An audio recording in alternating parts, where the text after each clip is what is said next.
بەناوی خوای گەورە سڵاوتان لەبێت بینەرانی بەڕێز و خۆشەویست وەفدێکی عێراق بۆ پرسی بودجەونەوت گەشتنە هەولێر هەریەک لە دکتۆر بەرهەم ساڵح سەرۆکۆماری عێراق و فواد حسێن وەزیری دارای عێراق بۆ مەسەلەی تاوتوێکردنی پرسی بودجە و نەوت گەشتنە هەرێمی کوردستان و لەگەڵ وابڕێر لەگەڵ بەرپرسانی هەرێمی کوردستان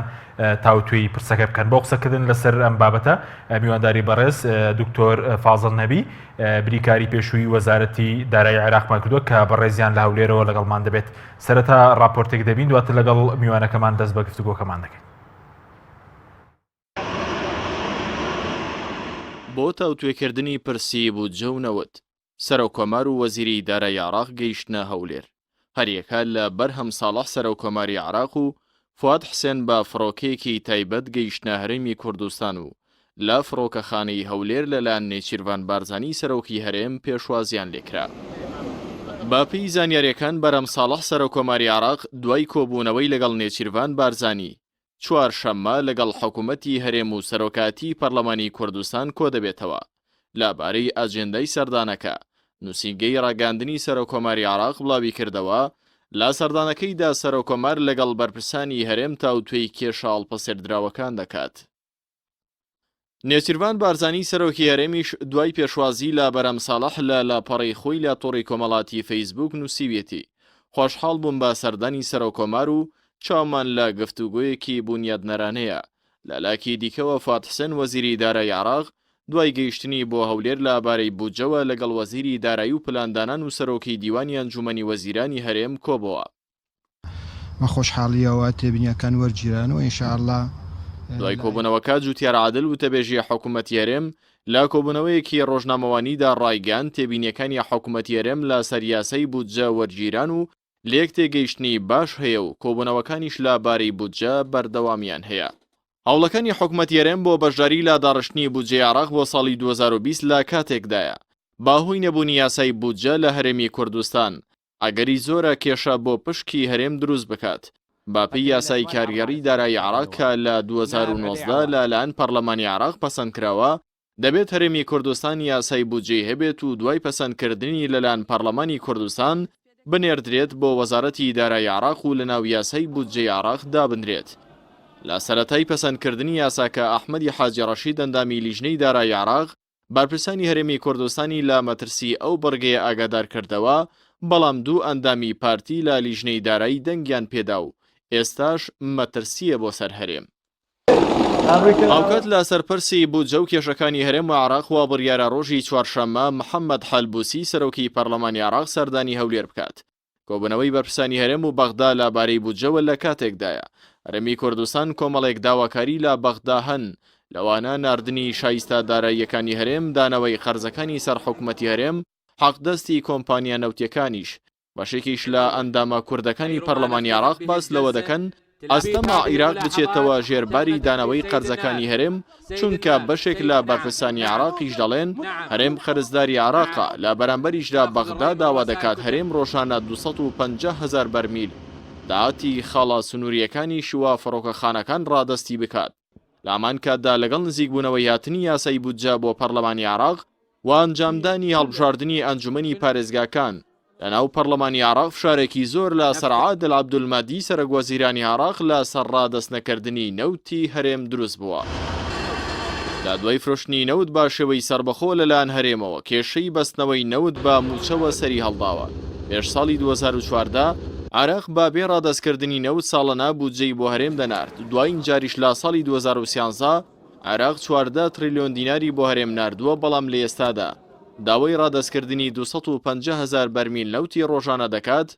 لە کۆی 500,000 بەرمیل نەوت لە ڕۆژێکدا.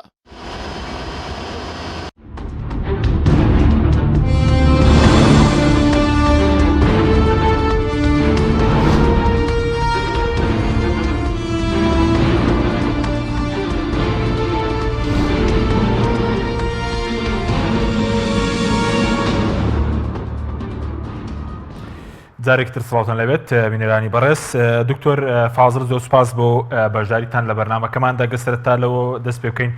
سەرنجی بەڕێز لە سەراتنی سەرۆکۆمار و وەزیری دارایی بۆ هەرێم لەسەر مەسەلەی بودجەونەوت چیە یاخود بە شێوەیەکی گشتی سەرۆکۆمار و وەزیری دارایی توان چ ڕۆڵێک لە مەسەلەی یاسای بودجەدا ببینێ. سپاس کاک حەکیم سڵاو ڕێزم لۆ جەناب و لۆ بینەرانی خۆشەویستی کەناڵە بەڕێزەکەتان. حقیقەتەن ئەوەی کە ئێستا هەیە لە عێراق نەتەنها مەسەلەی سەرۆک کۆمار و وەزیری دارایی بەڵکو بە شێوەیەکی گشتی لە عێراق هەرسێ سەرۆکایەت دەکەواتە سەرۆکی کۆمار، سەرۆکی ئەنجومەنی وەزیران، سەرۆکی پەرلەمان، هەر هەموویان لەگەڵ ئەوەن کە ئیتیفاقیەکی باش لە بینی هەرێمی کوردستان و لە بینی بەغدا بکرێت لۆ ئەوەی کێشەکان بە شکلێکی ڕێک و پێک چارەسەر بکرێن و چارەسەرکردنی کێشەکان وا دەکات کە ئەو زەختەی کە لە سەروانیش هەیە کەم بکرێتەوە. هەر لۆیە ئەگەر تەماشای بکەین سەرۆکی کۆمار لە ئەوەی خۆی مەحاوەلە دەکات ئێستا لەبەر ئەوەی دەنگ و ئەوەی زۆر هەیە لە بەغدا لەسەر مەسەلەی بودجە و لەسەر ناردنی پارە لۆ هەرێمی کوردستان و مەشاکلێکی زۆر لۆ بەڕێز وەزیری دارایی دروست بووە لە بەغدا. ئەندام پەرلەمانەکانی عەرەب بە شێوەیەکی تر با بڵێن قسە دەکەن بە شێوەیەکی زۆر دژی کوردستان قسە دەکەن زۆر بەیان، بەڵام با بڵێن ڕوئەسای کوتلە سیاسیەکان و ڕوئەسای حیزبەکان نەرمن حەقیقەتەن لەگەر هەرێمی کوردستان و حەز دەکەن کە هەردوو لا بگەنە تێگەیشتنێکی باش و ڕێکەوتنێکی باش. بەڵێ بەس دکتۆر ئەگەر قسە لەسەر ڕۆڵی سەرۆکۆمارکەنی بە دیاریکراوی هیچ دەسەڵاتێکی لە مەسەلەی بودجە یاخود دەکرێت لە ڕێی پەیوەندی سیاسەکانی مەسەلەن ڕۆڵیە یاخود لە یاسادا ڕۆڵی هەیە لە مەسەلەی بودجە دوایی قسە لەسەر ڕۆڵی وەزارەتی دارایی و وەزیری دارایی دەکەین. بەڵێ نەخێر وەکو بە شکلی ڕسمی بەڕێز سەرۆکی کۆمار هیچ دەسەڵاتێکی تەنفیزی ینی جێبەجێکردنی نییە و هیچ دەسەڵاتێکی لەسەر دروستکردنی یاسا و ینی دانانی یاسای بودجە و ئەو شتانە نییە. تەنها دوای ئەوەی کە لە پەرلەمان پەسەند دەکرێت دەنێردرێت لۆ بەڕێز سەرۆکی کۆمار لۆ ئەوەی پەسەندی بکات وەگەر هات و پەسەندیشی نەکات جاری دوام کەلۆی دەنێرن لە خلالی 2 هەفتە ئەگەر پەسەندی نەکات اعتیبار دەکرێت بە پەسەند کراو کەواتە لە ناحیەی قانونی لە ناحیەی یاسایی لە ناحیەی دەسەڵاتی تەنفیزی هیچ دەسەڵاتێکی بەسەر بودجەوە نییە. بەڵام سەرۆکی کۆمار دەتوانی ڕۆلی باش بجێڕیت لە مەسەلەی نزیککردنەوەی بیرروڕای هەردوو طرف، یعنی ئەتوانی عیلاقاتی خۆی بەکاربینیت ئەو عیلاقاتە باشەی کە هەیەی ئێستا لە بەغدا لەگەڵ کوتلە سیاسیەکان لەگەر سەرۆکی کوتلەکە لەگەر سەرۆکی حیزبەکان پێش ئەوەی باس لە سەرۆکی کوتلەکان بکەین لە ناو پەرلەمان و لەگەڵ هەردوو سەرۆکایەتەکەی تر لۆەوەی بکرێت نەرمیەک بنوێنن و بتوانن لەگەڵ کوردستان بکەنە شتێک. هەمان کات هاتۆ تا هەرێمی کوردستان لۆەوەی لەگەڵ بەرپرسانی هەرێمی کوردستانیش قسە بکات، قسە لەسەر ئەو جانبە بکات کە پێکهاتن باشترە لە پێکنەهاتن. لۆیە پێویستە هەمومان محاوەلەی پێکهاتن بکەین، بەڵام مەسەلەی چۆنیەتی پێکهاتن و داواکاری و ئەو شتانەی کە لە هەردوو لا هەیە ئەوە مۆزوعەشی ترە مهم مەبدەئیەن شتێک دروست ببیت کە هەردوو لا ئیرادەی سیاسیان هەبیت لەسەر پێکهاتن، ئەوە مهمە و سەرۆک کۆمار لەوە دەتوانی دەوری سیاسی بژێڕیت. بەڵێ ئەی ڕۆڵی وەزیری دارایی چییە؟ ئێستاش کە وەزیری دارایی کووردە ڕۆڵی لە ئامادەکردنی بودجە چییە؟ دەتوانێت چه ڕۆڵێک ببینێت؟ وەزیری دارایی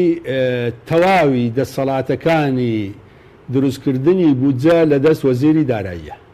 یعنی وەزیری دارایی دەتوانی هەموو شتێک بکات، بەڵام شتی قانونی من باس لە شتی قانونی دەکەمە نەک لە شتی تر.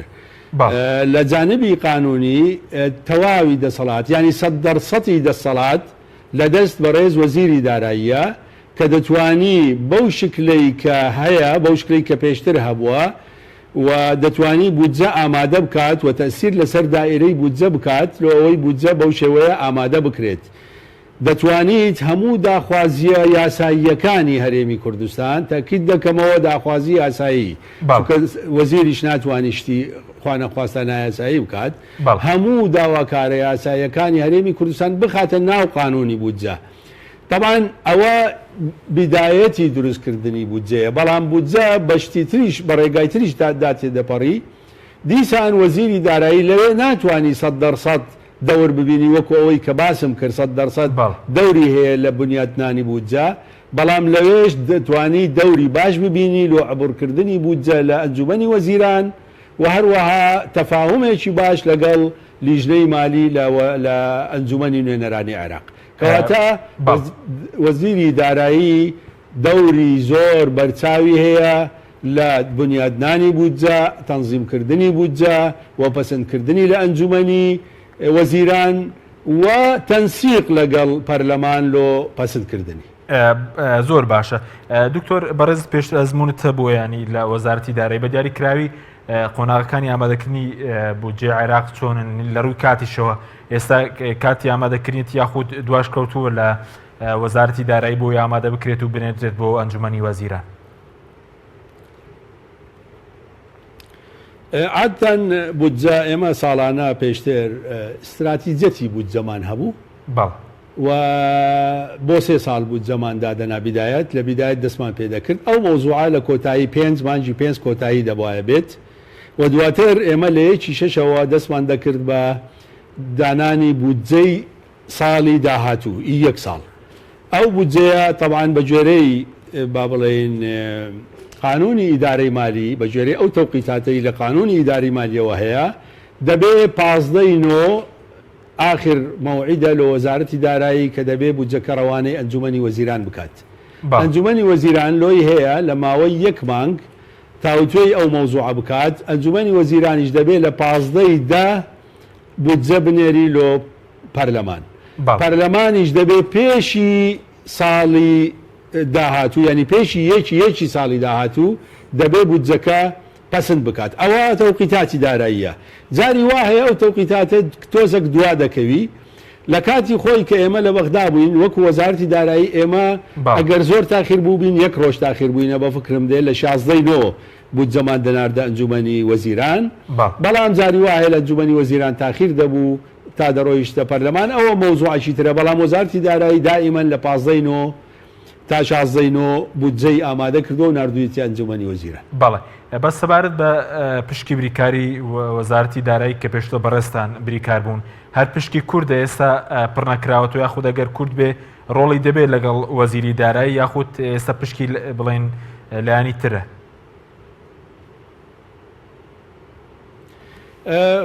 وەکیلی بریکاری وەزارەتی دارایی پشتی کوردە ئەوە هیچ مەجال تێدانی لە اتفاقاتی پێشتر پشتی کورد بووە اینجا ئایا وەزیر کوردەبی یان کوردنابی ئەوە مەوزوعێکی ترە چونکە زۆر جار وەزیر کورد نەبووە چەند دەورەیەک وەزیر کورد نەبووە ئەوە 2 دەورەیە وەزیر کوردە کاتێک کە وەزیریش کورد بوو وەکیلی وەزیری دارایی هەر کورد بوو ئەمن بووم ینی ئەو کار لێ زۆر ضروریە من کاتی خۆش لە کاتی ئەوەی کە من خانەنشین بووم لە مانجی با بڵێن سەی منتەسەفی مانجی سەی 2017 من داوام کرد کە دەبێ ئەو جێگایە پڕ بکرێتەوە چونکە وەکیلی وەزیر زۆر مهمتریشە لە وەزیریش لەبەر ئەوەی وەکیلی وەزیر متەخەسیسە هەموو شتەکان دەزانی هەموو کون و قژبنەکانی بودجە شارەزایە دەزانی چ بکات دەزانی چۆن دای بڕێژیت و چۆن حقوقی هەرێمی کوردستان بەرچاو ڕەچاو بکات و دائیمەن بریکاری وەزیر ئەو سەرۆکی دەستەی با بڵێن ئامادەکاری بودجە بووە لۆیە زۆر ضروریە کە ئەو پۆستە بە زووترین کات پڕ بکرێتەوە و محاولەش بکرێت لە تەقسیماتی داهاتوش هەر پشتی کورد بیت چونکە شەرت نییە وەزیر دائیمەن کورد بیت بەڵێ زۆر باشە کاک تۆر سەبارەت بە مەسلەی بەشداری هەرێمی کوردستان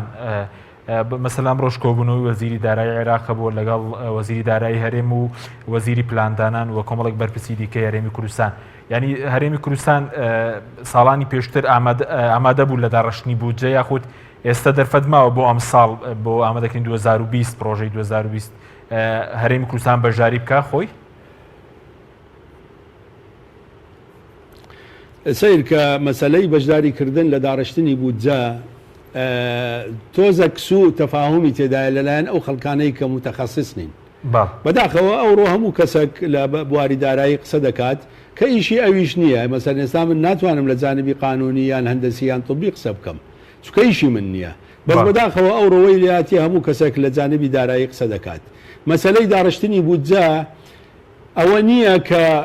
حکوومەتی هەرێمی کوردستان بچی لە هەموو تەفاسیلی لە یەکەم ڕۆژ تا ئاخر ڕۆژ مشارەکە بکات نەخێر بەڵام حکوومەتی هەرێمی کوردستانیش ساڵانی پێشووتر بەشداری کردیە لە داڕشتنی بودجە بەشداریەکە چۆنە ئەتوو جەدوەل دادەنەی تەبان ئێمە هەروەکو بە جەنابتم گوت پێشتر ئێمە لە بانجی سێوە دەستمان دەکرد بە دانانی ئیستراتیجەتی بودجە لۆ سێ ساڵی داهاتوو کە لە زمنی ساڵی داهاتووە ساڵی داهاتوش لە زمنی ئەو سێ ساڵەیە ئێمە هەمیشە داوامان لە حکوومەتی هەرێمی کوردستان کردووە و دائیمەن دوو ئەندامیان بە دائیمی لە هەموو کۆبوونەوەکان ئامادە بوون یەکیان لەوان کە ئێستا ڕاوێژکارە لە وەزارەتی دارایی کاک عەبدولخالق و نوێنەرێکیان لە بەغدا هەبوو ئیبتیسام خان بە درێژایی کۆبوونەوەکان حتا ئەو کۆبوونەوانەی کە لە دەرەوەی عێراق دەمان کرد لەگەڵ بانکی دەولی و سندوقی نەقدی دەولی ئەو دوو ئەندامەی با بڵێن هەرێمی کوردستان لەگەڵمان ئامادە بوون ئەوە لە مەسەلەی استراتیجەتی بودجە بەڵام کە هاتیە سەر داڕشتنی بودجە ئەو وەختە جەدوەل دادەندرێت لۆ هەموو وەزارات جەدوەلەکەیە لەلایەن با بڵێن دائیرەی بودجە ئەو جەدوەلە هەموو دەوائری تێدایە هەموو وەزاراتی تێدایە هەر یەک ڕۆژ کیلۆدانرایە لەوەی بێ مناقەشەی شتەکانی خۆی بکات هەرێمی کوردستانیش آخر ڕۆژ طبعا آخر ڕۆژ لۆ هەرێمی کوردستان دادەندرا لۆ هەرێمی کوردستان بزانی لە خلالی ئەو فترەیە چ کراوە و بودجەکە گەیشتیتە چێ يعني دائما جدولي هرمي كردستان لآخر وهمو صال مشارك بون أو برادران هرمي كردستان وملاحظاتيان بنظر اعتبار ورد جيرا طبعا هروشي بيتم قوت أو ملاحظاتاني كفعلا ياساينا وأتو دتواني دفاعي ليبكي هموي ورد جيرا ودليلي شملو أو قسيا أويا أقر بيتو بقري وبودزي صالاني تا أو كاتي كمن بريكاري وزارة بوم يعني ل 2007 تا 2017 تەماشەی بودجەکان بکەیت لە هەموو بودجەکان لێ نەگەڕاینە غەدر لە هەرێمی کوردستان بکرێت و وەکو نمونەیەکی بەسیتت لۆ بینم لە ساڵی 2013 مەسەلەن 14 تریلیۆن و 800 ملیار دینار بودجەی هەرێمی کوردستان بووەوە هەمووی هاتە کوردستان هەر هەمووی هاتە کوردستان لە ساڵی 2013 فیحین بودجەی ساڵی 2019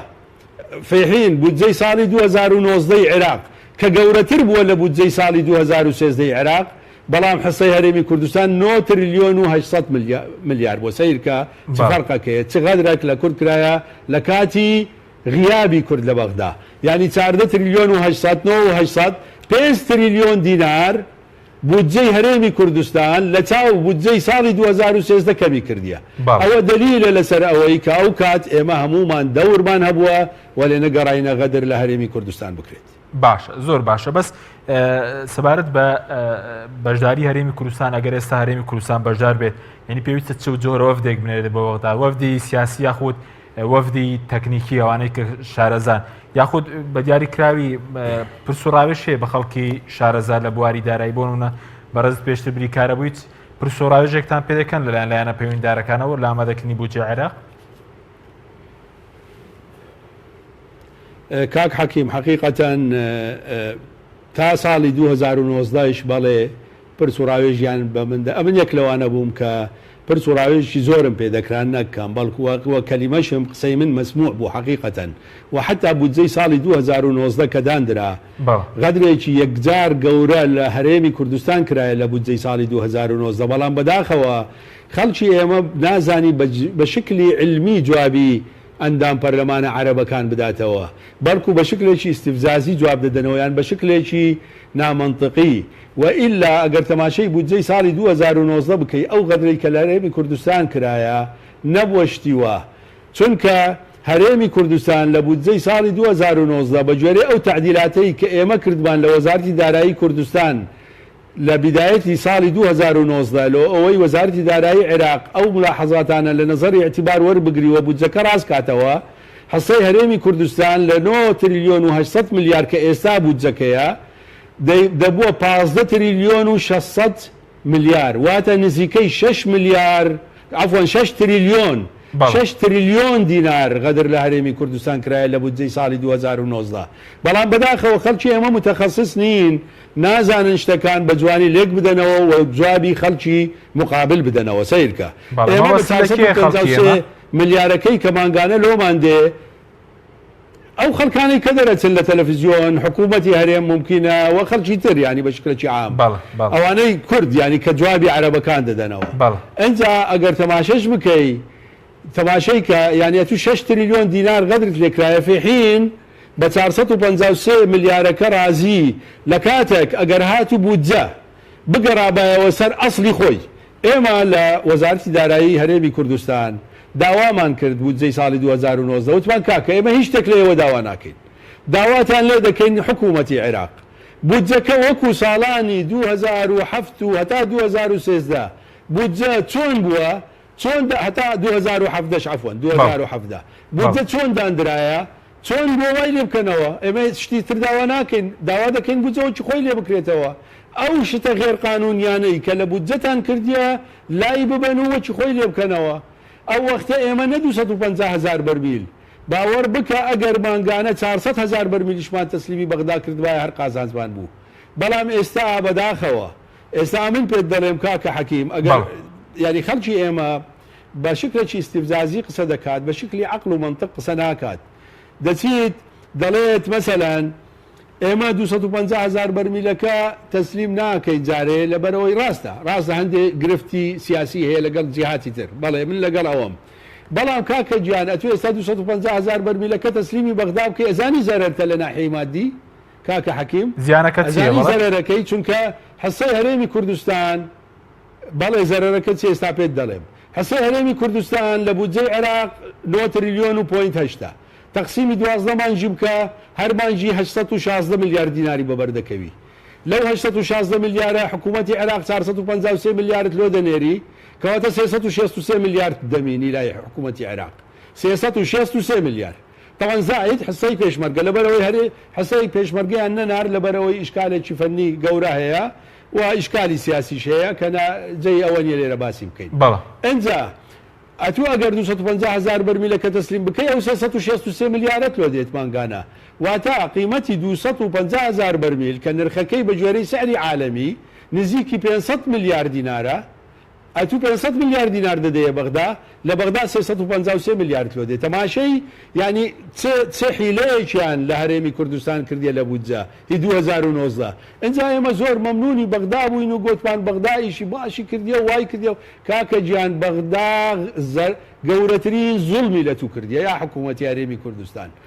ئەگەر هاتو بودجە بگەڕابایەوە وەکو خۆی نەک 250 ئێستا 250کە زەرەبتە مادیەن بەڵام معنەویەن تەماشەی کە کاک حەکیم معنەویان لۆ ئەو 2 مانگەی داهاتوو ئەمن لەگەڵ ئەوەمە کە 250,000 کە تەسلیم بکرێت بەڕەغمی ئەوەی لە جانبی مادی زەرەرمانە چونکە لە جانبی معنەوی قازانجەکەین ئاسانکاریەک دروستەبی لۆ وەزارەتی دارایی و لۆ مناقەشەکانی لۆ بودجەی ساڵی 2020 حسەی هەرێمی کوردستان دەکرێت تعدیل بکرێتەوە لۆ ساڵی 2020 بەڵاتە زۆر شت دەتوانی بکەی بواسطه او 250,000 بەرمیل ئەجا با بێمەوە سەر ئەسلی سوالەکەش ئەسلی سوالەکەت ئەو وەفدانەی کە دەچن بەداخەوە ئەمن ئەو وەفدەی کە گوێم لێ بوو ئەوڕۆ قەرار بوو بچی بەڵام لە بەرهاتنی بەڕێ سەرۆکی کۆمار وەزیر دارایی نەچوونە بەغدا مطلقاً مالیەکیان لەگەر نەبوو ینی یەک خەبیری داراییان لەگەر نەبوو کەوە تەماشەی کە کاکە حەکیم هەموو کێشەیەک لە دنیا قابلی چارەسەرکردنە هیچ کێشەیەک نییە لە دنیا قابلی چارەسەرکردن نەبیت بەڵام چارەسەرکردنی هەر کێشەیە کە ئێستا ئەوڕۆمە باسی بودجە دەکەینەوە یەک لە کێشەکانە چارەسەرکردنی هەر کێشەیەک سێ عاملی ڕئیسی دەبی هەبیت یەکەمیان دەبی ئیرادەی سیاسی لە هەردوو لاوە هەبیت واتە ئیرادەی سیاسی لە هەولێر و لە بەغدا دەبی هەبیت تەنها پێکهاتنەکە قسە نەبیت تەنها لۆ ئەوە نەبی کەمە پێک دەین و وەڵا تەواو خەڵک ینی بەونەوە ئەوەریگرن نەخێر دەبێ ئیرادەی سیاسی 100% هەبی لۆ پێکهاتن لە هەردوولا ئەوە خاڵی ئەساسیە ئەجا دەیە سەر دوو خاڵەکەی تر وەفدی مفاوز کە دەچیتە بەغدا دەبێت دوو شەرتی زۆر ئەساسی تێدابیت ئەو وەفدە شەرتی یەکەم دەبێت فەنی مفاوزە بزانی سیر کە فەنی مفاوزە جارێ علاقەی لە مشکلەکە نییە بەڵام فەنی مفاوزە چۆن دانوستان دەکەی لەگەر ئەوانەی مقابلت چۆن تەسیر لەو خەڵکە دەکەی کە مقابلی توونە چۆن دەتوانی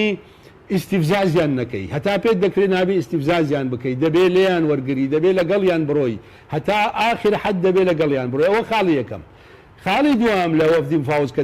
دەبی 100% نەک 90% دەبێت 100% خەرکی متەخەسیس و خاوەن خبرە بن چونکە ئەو هەر کێشەیەک ئەوەندە مەسائلی تەفاسیلی تێدایە کە خەڵکێک حتا ئەگەر متەخەسیسێکی احتیاجیش بی زۆر خاڵ هەیە ناتوانی بیان بینیت بەڵام خەرکی متەخەسیس هەموو شتەکانە بینیت لەبەر ئەوەی ئوفقەکەی زۆر فراوانە وەتوانی هەمووشت بینی هەر وەفدەکی مفاوز ئەگەر ئەو سێ خاڵی تێدا نەبوو ناتوانی سەرکەوتوو بیت بەڵام هەر وەفدەکی مفاوز ئەو سێ خاڵی تێدابی لە منی وەرگرە مسۆگەری بکە کە دەتوانی سەرکەوتوبی لە دانوستانەکان لۆێ ئێمە خاڵی یەکەممان هەیە حقیقەتەن خاڵی یەکەم وا پێ دەچی کە ئیرادەی سیاسی لە هەرێمی کوردستان و لە بەغدا هەیە لۆ پێکاتن بەڵام خاڵی دووەممان بەداخەوە غایی بە هەتاوەکو ئەو لەحزەیە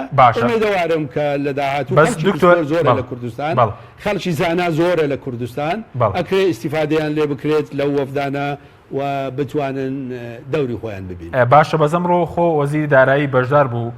لە کۆبوونەوەکەمە وەسم وەزیری دارایی هەرێمەوە وەفدەکەش کە وابڕیار و بچێتە بەغدا کامڕۆ بۆ یاتنی وەزیری دارایی عێراق بۆ هەرێم دواخرا هەر وەزیری دارایی سەرپەرشتی دەکات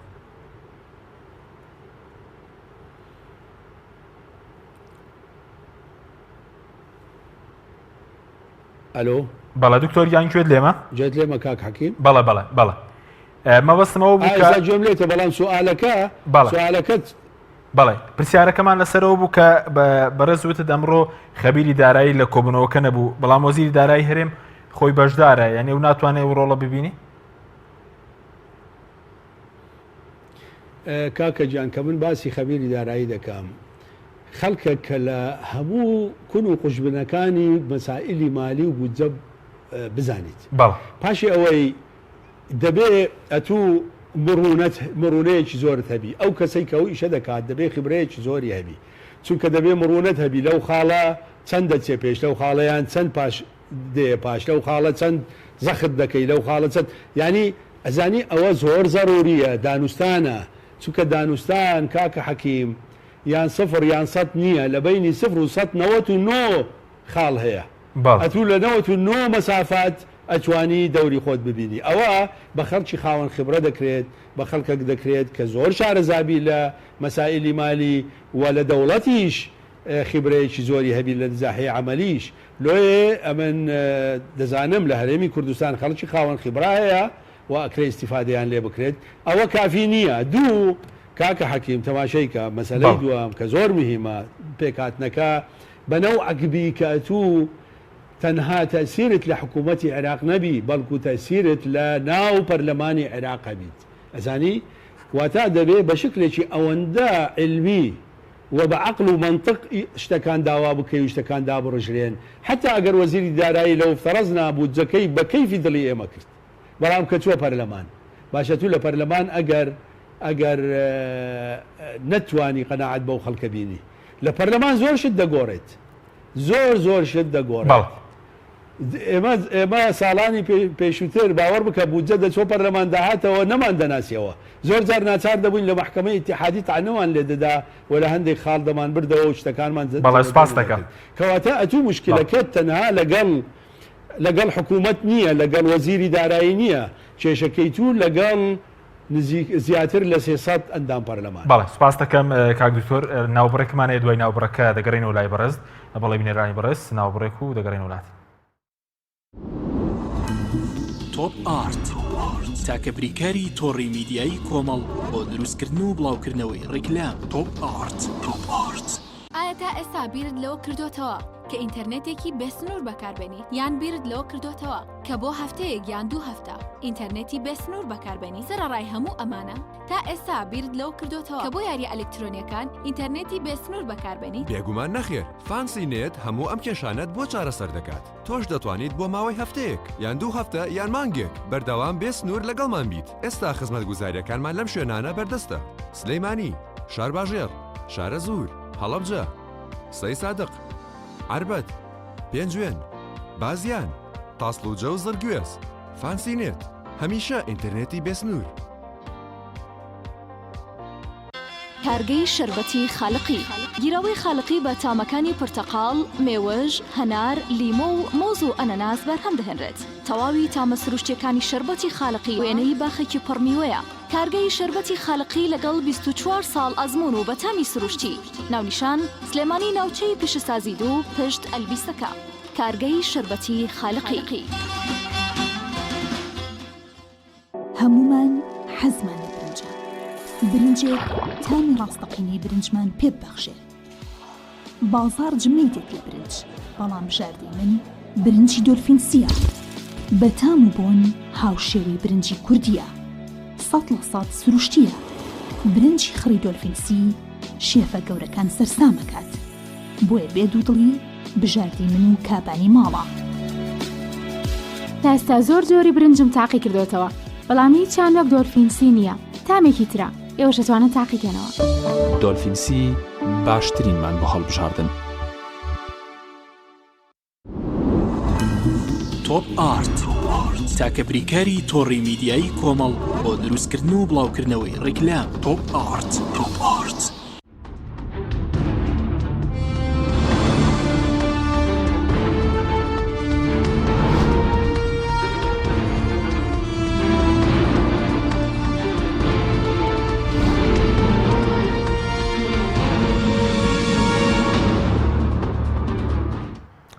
جارێکی تر سڵاتان لەبێت بینەرانی بەڕێز. کاک دکتۆر پێش ناوبەرەکە بەڕێزت باسە لەوە کرد کە لە یاسای بودجەی 2009 غەدر لە هەرێم کراوە بەزرەنگە ئەوە پرسیار بێت لای خەڵک مەسەلەن بەغدا بێ بەرامبەر بەبێوینێک تەسلیم بکرێت مانگانە 453 ملیاری ناردوێنی غەدرەکە لە چیەوەی کە بەڕێزت وتت غەدرەکە کراوە؟ سیرکە کاک حەکیم ئێمە بە ئەرقام دەبی قسە بکەین. ئێمە ئەگەر باس لە مەسەلەی بودجە بکەین ئەو غەدرانی کە لە هەرێمی کوردستان کران ئەوەلان 17% کرایە 12.67%. ئەوە یەکێن غەدرێکی زۆر واضح و ئاشکرایە چکە ئیتیفاق هەیە ئەوە. دومیان نزیکەی 14 تریلیۆن پارە خراوەتە ناو بودجەی سیادی لەسەر مەسەلەی نەوت کە ئێمە ساڵانی پێشتر لە حسەی نەوت ئەوەی کە سیادی بوو 17% تحدید دەکرەوە دەماندا هەر لە سیادیەکە دەماندا هەرێمی کوردستان ئەوان ئەو 17%شان نەدا 14 تریلیۆن خستەوێ دوای ئیتیفاقێک کرا لە بینی هەولێر و بەغدا کە ئیتر پارەی نەوت نەچیتە سیادی بگەڕێتەوە وەزارەتی نەوت و کە گەڕایەوە وەزارەتی نەوت ئۆتۆماتیکیان کوردستان 17% خۆی وەردەگری ئەتو حساب کە 17% لە 14 تریلیۆن دینار یعنی باشە تقریبا نزیکی 3 تریلیۆن و شتێکە. ئەنجا دووسێ خاڵی تر دیسان بەو نەوعە غەدر لە هەرێمی کوردستان کرا لۆ ئێمە کە حسابمان کرد وەختی خۆی لە وەزارەتی دارایی هەرێمی کوردستان بودجەی هەرێمی کوردستان دەبووە 15 تریلیۆن پۆین 6 باشە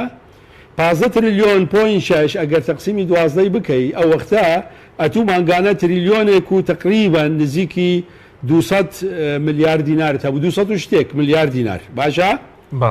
ئەگەر هاتوو سیرکە کاکە ئەوە ئەرقامە تریلیۆنێک و 200 ئەگەر هاتووە تو 250,000 بەرمیل تەسلیمی بەغداد بکردبایە لە باشترین زۆروف نرخی 250,000ەکە دەکا 500 ملیار باشە کە حسابمان کرد تازە پێش ئێستا کەواتە ئەتوو مانگانە چەندت لە بەغدا دەمایەوە 700 تریلیۆن 700 ملیار دینار باشە واتە ئەتوو ئەگەر نرخی نەوتەکەت تەسلیم بکردبایە 500ەکەی لێ دەردینی هێشتا 700 ملیارت دەبینی لەو 700 ملیارە ئێستا تەنها 453 ملیاری لەو کوردستان دێ تەماشەی کە یعنی جوان دیقەتی بدێ ئەو وەختە ئەگەر ئەتوو 250,000 بەرمیل تەسلیم کردایە مانجی تریلیۆنێک و 200 شتێکت لۆ دەهات ئێستا ئەگەر 250,000 بەرمیلەکە تەسلیم بکەی مانجی 816 ملیارت لۆ دێ سیر کە چ غەدرێک چ گاپەکەیە یعنی نزیکی 350 ملیار 300 ملیار غەدر لە هەرێمی کوردستان کرایە مانگانە حەزەکەم بزانی ئەنجا ئەوەیە کە من باسی دەکەمە من دەڵێم ئەو وەختیش تەبان بەڕێز کاک نێچیروان سەرۆکی حکوومەتی هەرێم بوو و دوو بابڕین مختەرەح بوو مختەرەحێکیان هی ئێمە بوو کە دەبێ بودجەی هەرێمی کوردستان چاک بکرێتەوە وەکو ساڵانی پێشووتر چاکی بکەنەوە و لۆی لە جانبی قانونی ئێمە ئیشەکانی خۆمان بکەین بە قانون حەقەکانی خۆمان لە بەغدا چارەسەر بکەین هەندێک برادەر لەگەر ئەو ئیتیفاقە بوون کە ئێستا جەنابەت باست کرد 453 میلیار ئەیانوت 522 میلیار لۆ کوردستان دێ بەڵام هەتا ئەو لەحظەیە دوێنێش ئیمانجی نۆ 453 میلیار لۆ کوردستان هات دوێنێ سەرفیان کرد لە وەزارەتی دارایی ئەنجا سیرکە ینی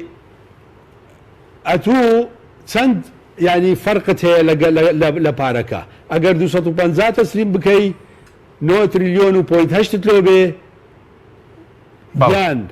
ئەگەر تەسلیمی نەکەی 453 لۆ بێ بەڵام ئەگەر تەسلیمی بکەی و قانون چاک بکرێتەوە تریلیۆنە و 200 میلیارد لۆ بێ بزانە فەرق چەندە کاکە لۆ من دەڵێم اتفاقاتی سیاسی اتفاقاتی ژێربەژێر نەکرێت و اتفاقاتی سیاسی حەزەکەم بزان یەکشت بزانی کاکە حەکیم لەسەر ئەو 453 میلیارش مەشاکلی زۆرەیە لە بەغدا نازانم جەنابێت وەکو ئەکید وەکو ڕۆژنامەگەرێک وەکو نووسەرێک تەماشای تەلەڤیزیۆنەکانی عەرەبی دەکەی کە لەسەر ئەو 453ش ئێستا لەمەیان طبعا غەدریشیان لە هەرێمی کوردستان کردیە ئەنجا لەسەر ئەو 453 میلیارش مشکلەی زۆریان کردیە کەەوە مخالەفەیە و نەدەبواە وەزیری دارایی بینێری تو ئێستا 61 تەوقیعیان کۆ کردیتەوە لەوەی وەزیری دارایی وەزیری نەوت استیجواب بکەن و محاسبەیان بکەن لەسەری سیرکە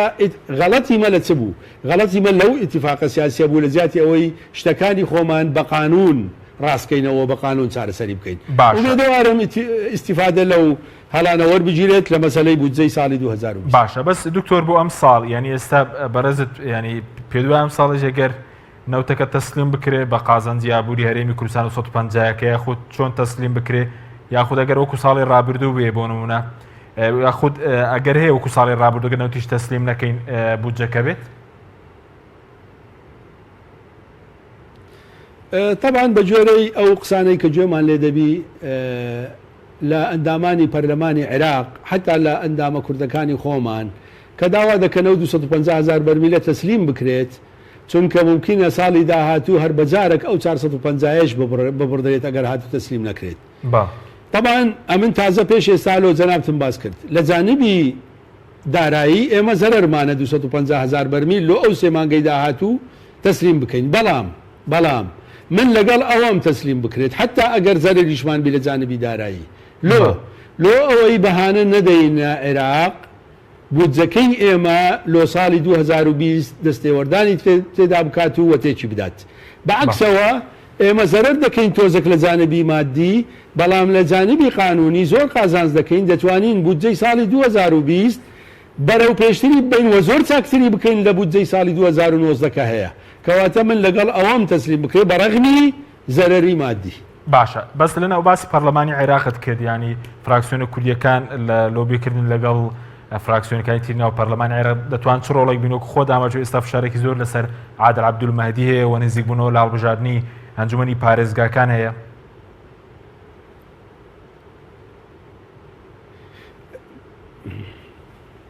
بەحقیقت ئێستا مشکلێکی زۆر هەیە حتا ئەندامانی خۆمان ینی ئەندام پەرلەمانەکانی خۆمان داوایان کردیە کە ئەو کێشەیە چارەسەر بکرێت چونکە گەر هاتو چارەسەر نەکرا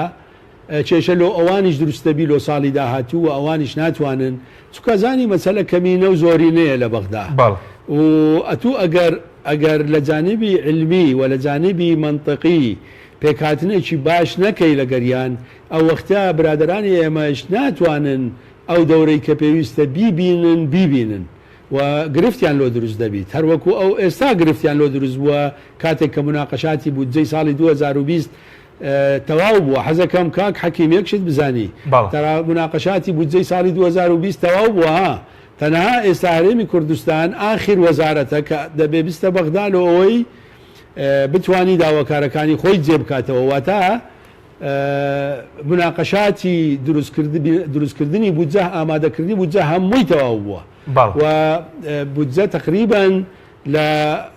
با بڵێن قۆناغەکانی ئەخیرەتی تەنها ماوە هەرێمی کوردستان بچیت ئەنجا دوای ئەوەی هەرێمی کوردستان دەچیت و تەحدیدی با بڵێن حسەی ئەوانیش دەکرێت ئەنجا لوزنەیەکی مسەغەر هەیە لە وەزارەتی دارایی دادەنیشن لەبەرەوەی جەنابیشت گوێت لێ بووە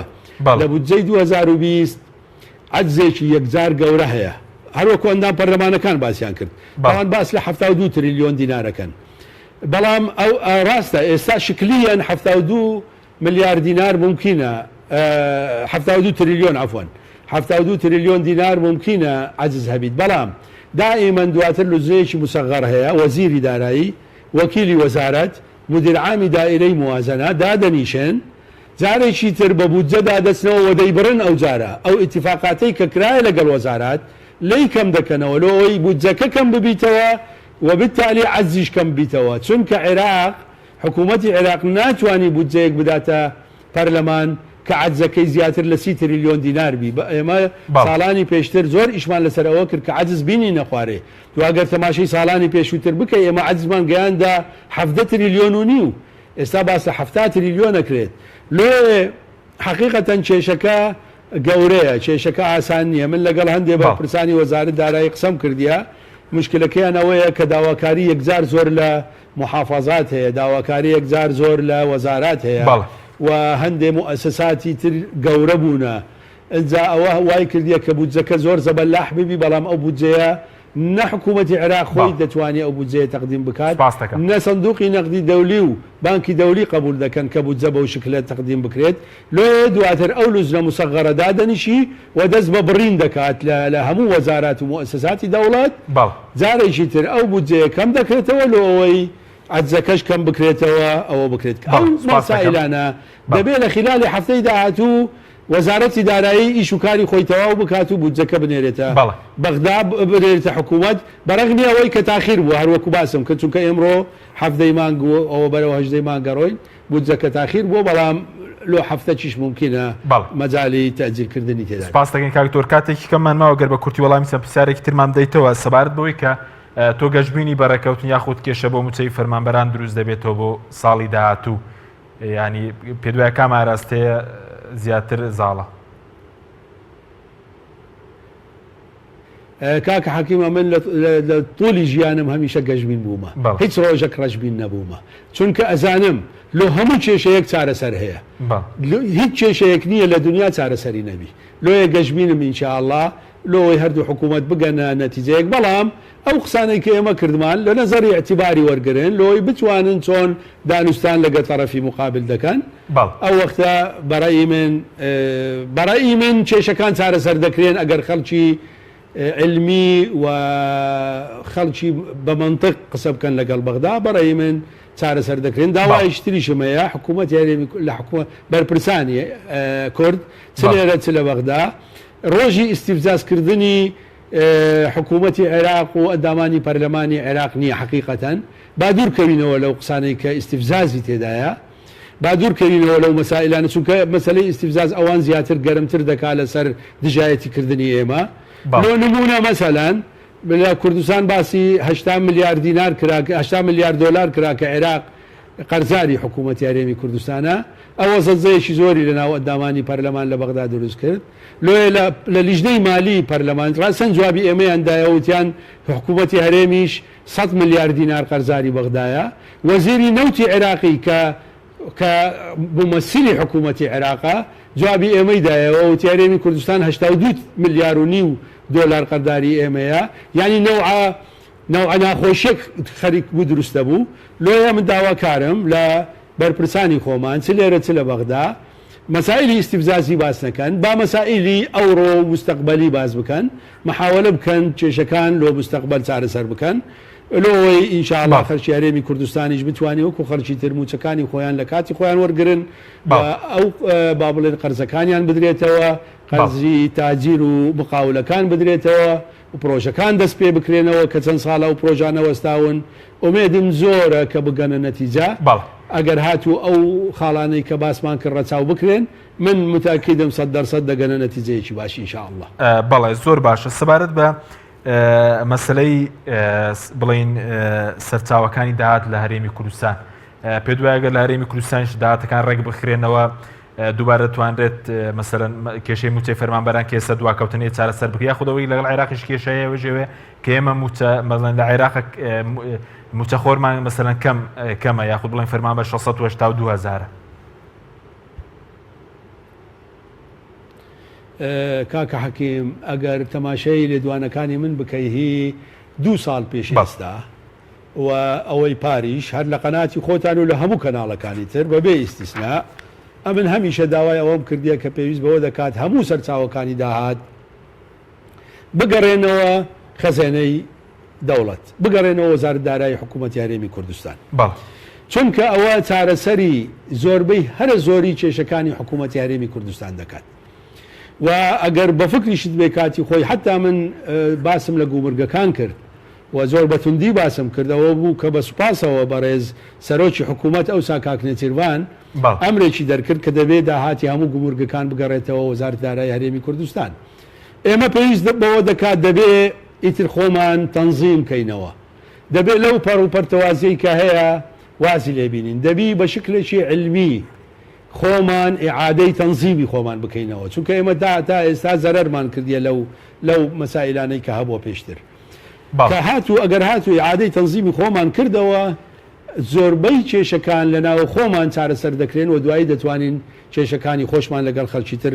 باز بکەین. ئەوەی کە من دەیبینم ئێستا حکوومەتی هەرێمی کوردستانیش بە حقیقت وابزانم ئەمرێکی وایان دەرکردیە کە دەبێ هەموو داهاتەکان بگەڕێنەوە وەزارەتی دارایی و دووبارە لە وەزارەتی دارایی عادەی تەخسیس بکرێتەوە. ئومێدم زۆرە کە وەزارەتی دارایی کوردستانیش بە زووترین کات بودجەی ساڵی 2020 دابڕێژیت لەوەی ئەو بودجەیەش لە پەرلەمانی کوردستان مسادقە بکرێت و سەنەدی قانونی هەبیت حکوومەت لۆ سەرفکردنی ئەو باشە دکتۆر هەروەها ئەتوو ئەگەر هاتوو ئەو بودجێت هەبوایە ئەتوانی بودجەکەت پسکە پسند کە بکرێت ئەتوانی ئەو وەختە ئەو بودجێ ببێ بەغدا و مناقەشەی لەگەڵ بەغدا لەسەر بکەی و بیخێنە بودجەی عێراق. بەڵێ زۆر بە کوردی سەبارەت بەوەی کە لە یاسای کارگەری دارایی عێراق کە ژمارە 6 ساڵی 2019 پەرلەمانی عێراق پەسەندی کردووە دەڵێت دەبێت هەرێم بودجەکەی پەسەند کراوین جە لەناو بودجەی عێراق دابنرێ. ئەمە نەبوونی ئەم ڕەژنووسا کێشە بۆ هەرێم دروست ناکات؟ نەبوونی یاسای بودجە؟ ئەزانی ئەگەر خۆمانی عادەی تەنظیم بکەینەوە نەخێر کێشە دروست ناکات. بەڵام ئەگەر هەر بەو شکلە بە هەرەمەچی بەبێ مەسائلی علمی ئیش بکەین بەڵێ کێشە دروست دەکات. بەڵام بەڕێی من ئەگەر هاتوو خۆمانی عادەی تەنظیم کردەوە مؤسساتی دەوڵەتمان گەڕاندەوە وەکو مؤسساتی دەوڵەت، وەزارەتی دارایی هەرێممان کردەوە وەزارەتی دارایی بە تەواوی نەک بە قسەت تەنها عینوانەکە نەبیت بەڵکو ناوەڕۆک بیت، یعنی جەوهەری وەزارەتی دارایی بیت نەک شکلی وەزارەتی دارایی، نەخێر هیچ کێشەیەک لۆ کوردستان دروست ناکات و بەعکسەوە ممکن ئەسەن عاملێکی مساعدیش بی لۆ هەرێمی کوردستان. زۆر بە کورتی لەسەر مەسەلەی پاشەکەەوە دەوێت حکوومەتی هەرێم دەڵێت دەوێت بەغداد بیداتەوە، پێ دوای دەبێت کێ پاشەکەوت بداتەوە؟ پاشەکەوتی موسەی فەرمانبەرە ئەسەر کە مەسەلا ئەمن نیم خۆزگە ئەمن بوومایە من دەمگۆ دەبی چێ پاشەکەوت بداتەوە، بەڵام ئەمن هەمیشە لەگەر ئەوە بوومە کە بە زووترین کات پاشەکەوتی خەڵک بدرێتەوە، چونکە حقیقەتەن مۆزەفین لە وەزعی خراپن و ئێستاش کە ئێمە باسی دەوام دەکەین و حتا من ئەو ڕۆژە ئێستا لە زانکۆ کە دەڕۆم لەبەرەوەی تەلەبەی دکتۆرا و ماستەرم هەیە حقیقەتەن باس لەوە دەکرێت کە ئوستازەکان دەبێت ئێستا بگەڕێنەوە دەوام بکەن 30 سەعات و حەقی خۆیتی حکوومەتی هەرێمی کوردستان کە داوا بکات. بەڵێ ئێمە زمانی حکوومەت ئێمە ئوستاز بووین کاکە دەوای هەتا سەعات 5 دەوام بکەین نەزانی، بەڵام بالمقابل دەبێ هەموو شایستە داراییەکانیشمان بدرێتێ لۆ ئەوەی ئەزانی چی ئەرک مقابلی با بڵێن موچەیە ئەزانی کەواتە دەبێ هەموو شایستە داراییەکانیش بدرێن ئەو وەختە ئەکرێ ئەو شتە لۆ ئەمن لەگەڵ ئەوەم بە زووترین کات حکوومەتی هەرێمی کوردستان ڕێگا چارەیەک ببینیتەوە لۆ ئەوەی پاشەکەوتی خەڵک بداتەوە با لەگەڵ بەغدا باز بکرێ خراب نییە، بەڵام بەتەوەقوعی من تۆزێک زەحمەتە بەغدا خۆی بخاتە ژێر ئەو بارە، بەڵام خراب نییە باز بکرێت، بەڵام نەک زۆر پێداگیری لەسەر بکرێت. حکوومەتی هەرێم ڕێگای تر هەیە دەتوانی چارەسەری بکات، ممکنە لە بەرنامەیەکی تر ئینشاءالله باسی ڕێگە چارەی ئەوەش بکەین و چۆنەتی دانەوەی ئەو. زۆر سپاس بۆ بەڕێز پرۆفیسۆر دکتۆر فازڵ نەبی بریکاری پێشووی وەزارەتی دارایی عێراق کە لە هەولێرەوە لەگەڵمان بووی. سپاس بۆی بینێرانی بەڕێز، سپاس بۆ ئەو کارانم خواتان لەگەڵ. زۆر سپاس.